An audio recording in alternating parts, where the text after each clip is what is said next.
பள்ளி தலை மேலே விழுந்தாலோ கால் மேலே விழுந்தாலோ அது ஏறி நடந்தாலோ சிலர் நல்லதுங்கிறாங்க, சிலர் நல்லது இல்லைங்கிறாங்க. அதை பற்றி கொஞ்சம் விளக்குங்களேன். பள்ளி கத்துச்சுனாலே ஒரு விதமான சகுனங்கள் இருந்துகிட்டு இருக்குது, ஒரு விதமான நல்லது இருந்துகிட்டு இருக்குது, ஒரு விதமான கெடுதல் இருக்குது அப்படிங்கிறத சாஸ்திரம் சொல்லி வச்சுருக்குது. அப்படிப்பட்ட பள்ளி ஒருவருடைய உடம்பு பகுதியில் விழுந்துன்னு வைங்களே,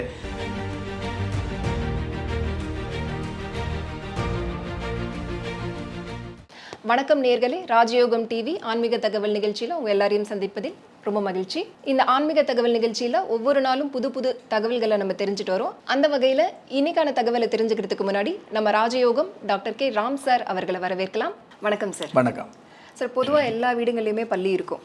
ஆனால் பள்ளி கீழே விழும், அது யதார்த்தமாக நடக்கிற நிகழ்வுனாலும் சில பேர் பள்ளி தலை மேலே விழுந்தாலோ கால் மேலே விழுந்தாலோ அது ஏறி நடந்தாலோ சிலர் நல்லதுங்கிறாங்க, சிலர் நல்லது இல்லைங்கிறாங்க. அதை பற்றி கொஞ்சம் விளக்குங்களேன். பொதுவாகவே நாம் குடியிருக்கக்கூடிய வசிக்கிற பகுதியில் பள்ளி அப்படிங்கிறது ஏறத்தாழ இருக்கக்கூடிய அமைப்பு இருந்துகிட்டு இருக்குது.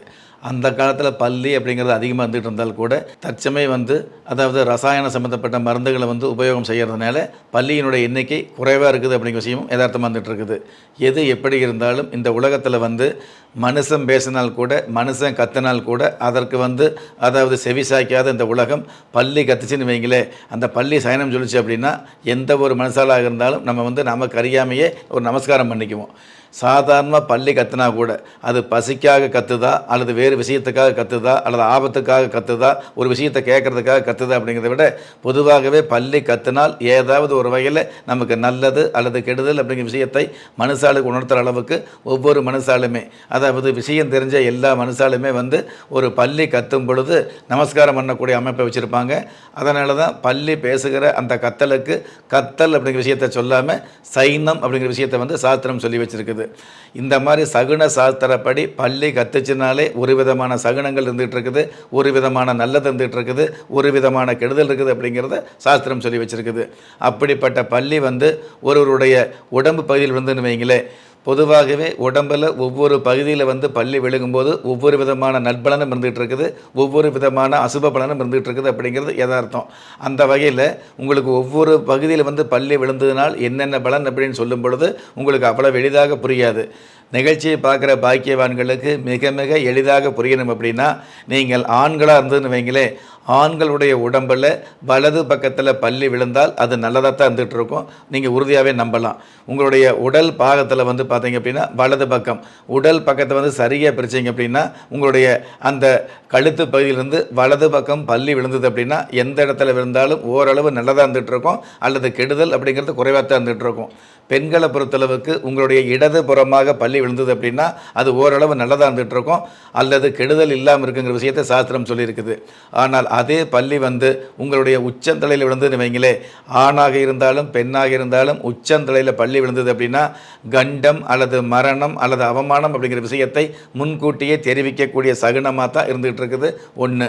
அதே பள்ளி ஆண்களுடைய முதுகு பக்கத்தில் விழுந்ததுன்னு வைங்களே, ஆண்களுடைய முதுகு பக்கத்தில் வலது பக்கமாக இருந்தாலும் இடது பக்கமாக இருந்தாலும் முதுகு பகுதியில் பள்ளி விழுந்தது அப்படின்னா உங்களுடைய முன்னேற்றத்தில் தடை ஏற்படக்கூடியது. எதிரிகள் உங்களை விட ஜெயிக்கக்கூடிய வாய்ப்பு அதிகமாக இருந்துகிட்டு இருக்கிறது. அதாவது எதிரிகள் மூலமாக உங்களுக்கு ஒரு சில இழப்புகள் ஏற்படக்கூடிய, கௌரவ பாதிப்புகள் ஏற்படக்கூடிய சூழல் இருக்குங்கிறத நம்ம தெரிஞ்சுக்கலாம். அதே மாதிரி அதே பள்ளி ஆண்களுடைய கால் பாதத்தில் விழுந்துன்னு வைங்களே, அது வலது கால் பாதத்தில் விழுந்தது அப்படின்னா உங்களுக்கு வளம் பெறக்கூடிய ஏதாவது ஒரு வழக்கு சம்மந்தப்பட்ட விஷயம் இருந்தது அப்படின்னாலோ, தொழில் ரீதியான வகையில் போட்டி இருந்தது அப்படின்னாலோ, அல்லது புதிதாக தொழில் அல்லது வியாபாரம் ஆரம்பிச்சிருந்தீங்க அப்படின்னாலோ அதில் ஓரளவு லாபம் அப்படிங்கிறத விட வெகு லாபம் கிடைக்கக்கூடிய பாக்கியம் உங்களுக்கு முன் எச்சரிக்கை சகுனமாக இந்த பள்ளி கொடுக்குது. வலது பக்கத்தில் வலது பாதத்தில் விழுந்தது அப்படின்னா, அதுவே பெண்களுக்கு இடது பக்கம் அதாவது இடது பாதத்தில் இடது முட்டியில் பள்ளி விழுந்தது அப்படின்னா கண்டிப்பாக பெண்களுக்கு கணவருடைய சம்பாத்தியம் அதிகமாகுது, உங்களுடைய குடும்ப கௌரவம் மிகுதியாகுது, சொந்த பந்தங்களில் உங்களுக்குன்னு ஒரு பெருமை கிடைக்க போகுது அப்படிங்கிற விஷயத்தை முன்கூட்டியே தெரிஞ்சுக்கலாம். ஆனால் இதே பள்ளி நான் முன்னாடியே சொன்ன மாதிரி பெண்களுடைய தலையில் கூட உச்சந்தலையில் விழுந்தது அப்படின்னா கண்டிப்பாக அது ஏதாவது ஒரு வகையில் பாதிப்பு அல்லது கண்டம் அல்லது குடும்பத்துக்கு பெருத்த அவமானம் அப்படிங்கிற விஷயத்தை நாம் ஓரளவு யூகிக்க முடியும். ஒன்று. எல்லாவற்றுக்கும் மேலாக ஆணாக இருந்தாலும் பெண்ணாக இருந்தாலும் உங்களுடைய உடம்புல எந்த பகுதியில் பல்லி விழுந்தாலும் அந்த விழுகிற பகுதியிலிருந்து அந்த பல்லி மேல் நோக்கி ஊர்ந்து போச்சுன்னு வைங்களே. இப்போ உதாரணமாக முழங்காலில் பல்லி விழுகுது அல்லது உங்களுடைய இடுப்பு பகுதியில் பல்லி விழுகுதுன்னு வைங்களே. பல்லி விழுந்ததுக்கப்புறம் துள்ளி கீழே விழுகாமல் அதே பல்லி உங்கள் உடம்புல எந்த இடத்துல விழுகுதோ அந்த இடத்துலேருந்து மேல் நோக்கி ஊர்ந்து அது மேல் நோக்கி வந்தது அப்படின்னா கண்டிப்பாக உங்களுக்கு பெருவாரியான அதிர்ஷ்டம் அப்படிங்கிறத உறுதியாகவே தெரிஞ்சுக்கலாம்.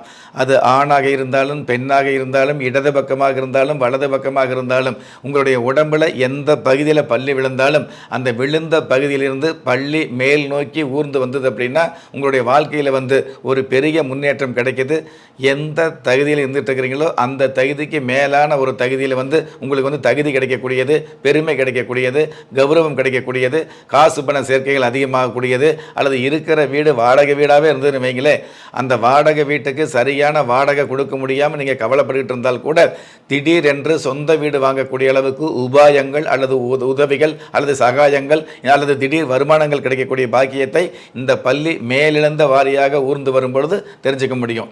மொத்தத்தில் உலகத்தில் எவ்வளவோ ஜந்துக்கள், எவ்வளவோ பறவைகள், எவ்வளவோ பிராணிகள், எவ்வளவோ ஊர்வன பரப்பன இருந்துகிட்டு இருந்தால் கூட இந்த பள்ளிக்கு மட்டும் பள்ளி வடிவில் இருக்கக்கூடிய பாப்பராணிக்கு கூட சகுனம் கிடையாது. ஆனால் இந்த பள்ளிக்கு மட்டும் மிகுந்த சகுனம் வந்துட்டு இருக்குது. பார்வைக்கு பாம்பு போல் இருந்தால் கூட இந்த பள்ளி கத்துனாலும் சரி, கீழே விழுந்தாலும் சரி, உச்சந்தலையில் விழுந்தாலும் சரி, உங்களுடைய பகுதியில் ஊர்ந்து போனாலும் சரி, இந்த மாதிரி ஒவ்வொரு விஷயத்துக்கும் ஒவ்வொரு விதமான சகுனங்கள், ஒவ்வொரு விதமான யோகங்கள், ஒவ்வொரு விதமான அமைப்புகள் இருக்கிறதாக சகுன சாஸ்திரம் சொல்லி வச்சிருக்கு. சார், இப்போது பள்ளி விழுறதுனால கெட்ட விஷயங்கள் மட்டும் இல்லை, நல்ல சகுனங்களும் இருக்குதுன்னு சொல்கிறீங்க. நல்லதாக இருந்துட்டா பரவாயில்ல, ஒருவேளை கெட்ட சகுனங்களாக இருந்தால் அதுக்கு ஏதாவது பரிகாரங்கள் இருக்குங்களா? பொதுவாகவே பள்ளி விழுதல் மட்டுமல்ல, ஏதாவது ஒரு வகையில் உங்களுக்கு கெடுதல் அல்லது கெட்ட சகுனங்கள் இருந்தது அப்படின்னா அல்லது காரிய தடை இருந்தது அப்படின்னா அதற்கு முதலாக குலதெய்வத்தை வழிபாடு பண்ணுவது நல்லது. உங்களுடைய உடல் பகுதியில் பள்ளி ஆகாத இடத்துல விழுந்து கெட்ட சகுனங்கள் இருக்குது அப்படின்னு தெரிஞ்சது அப்படின்னா நான் நிகழ்ச்சியில் சொன்ன மாதிரி அந்த மாதிரி கெட்ட சகுனங்கள் தென்படக்கூடிய அந்த நேரத்தில் உடனே உங்களுடைய வீட்டில் தலைக்கு குளிக்கிறது நல்லது.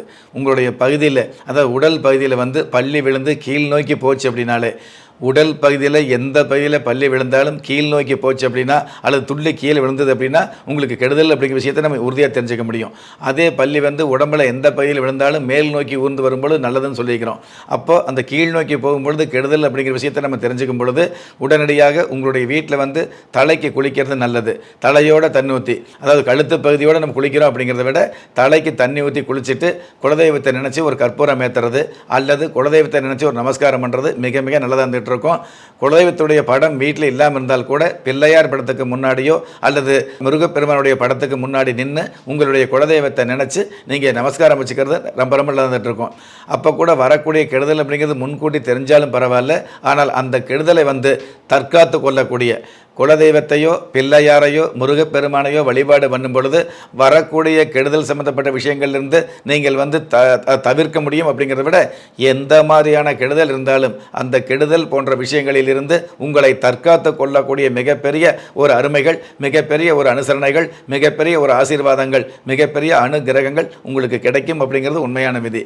அதனால் யாராக இருந்தாலும், உங்களுடைய குலதெய்வம் எந்த சாமியாக இருந்தாலும், நீங்கள் எந்த மதத்தை சேர்ந்தவராக இருந்தாலும் அந்த தெய்வத்தை வழிபாடு வச்சுக்கிறது, நமஸ்காரம் வச்சுக்கிறது பள்ளி விழுதல் மட்டுமல்ல, எந்த ஒரு விஷயத்தில் உங்களுக்கு தடை தாமதம் அல்லது கெட்ட சகுனம் தென்பட்டாலும் அல்லது மனசில் மகிழ்ச்சி அப்படிங்கிறத விட தளர்ச்சி இருந்தது அப்படின்னா அந்த நேரங்களில் குலதெய்வம் என்று சொல்லக்கூடிய முதல் தெய்வத்தை வழிபாடு வைப்பது சிறப்பு அப்படிங்கிறது சாஸ்திர ரீதியான பொறுப்பு. நன்றி சார். இப்போ பள்ளி விழுறதுனால நல்லதும் இருக்குது கெட்டதும் இருக்குது. அப்படி கெடுதல்னா அதுக்கு என்ன பரிகாரம்? பொதுவாகவே ஒரு குலதெய்வ வழிபாடு பண்ணாலே நமக்கு எல்லாமே சரியாயிடும்ன்ற ஒரு நம்பிக்கையை கொடுத்துருக்கீங்க.